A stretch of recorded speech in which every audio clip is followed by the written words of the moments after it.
Kumusta mga kakusina? Gagawa po tayo ng utag, yung traditional po. At ipapakita ko po sa inyo yung mga naiiwan kong mga traditional na utag. Okay, so meron po ako ritong mga karne, mga sinunog po ang kanyang balat. Ang gagawin po natin dito ay sun-dry na utag. Usually pag gumagawa ko ng utag, pinupunasan ko po. Pero ipapakita ko po sa inyo kung paano gawin kahit hindi po putasan yung mga basa. So kailangan lang po natin ng asin. Hindi na po natin yan tutuyuin tulad ng nakasanayan. Gawin po natin sa traditional na paraan. Okay, so ipahid lang po natin yung asin, ganyan.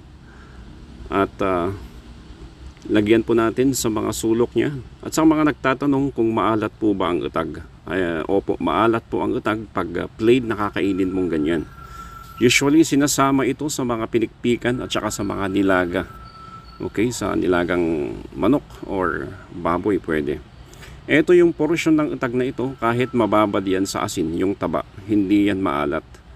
Ang nagpapaalat po talaga, ang sumisip-sip ng asin, yung karne. So, ito yung ating gagamitin, balanse, half na karne at half na taba. At tutuhugin lang po natin siya ng kahoy para isasabit po natin. Okay, ganyan lang po. At make sure sa paggawa po ng mga ganitong utag, sun-dried, meron po talagang malakas na araw. Otherwise po ay mahirap pong matuyo ang inyong mga sun-dried utag. At itatabi ko lang yan sa mga pinapatuyo ko po na mga collection ko ng utag. Yan po yung mga naiiwan noong December 25. Halos yan po ang aming ginagamit. At ito po yung utag na pinausukan. 3 buwan na po yan. Okay, so may nakitira pa akong isa para ipakita sa inyo.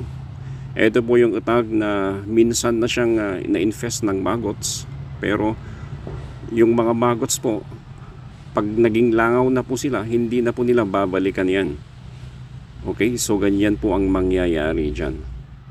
And of course, meron din po tayong mga freshly salted. At ito yung ating sun-dried, 3 months, 2 months, 1 month. At meron po tayong mga smoked chorizo.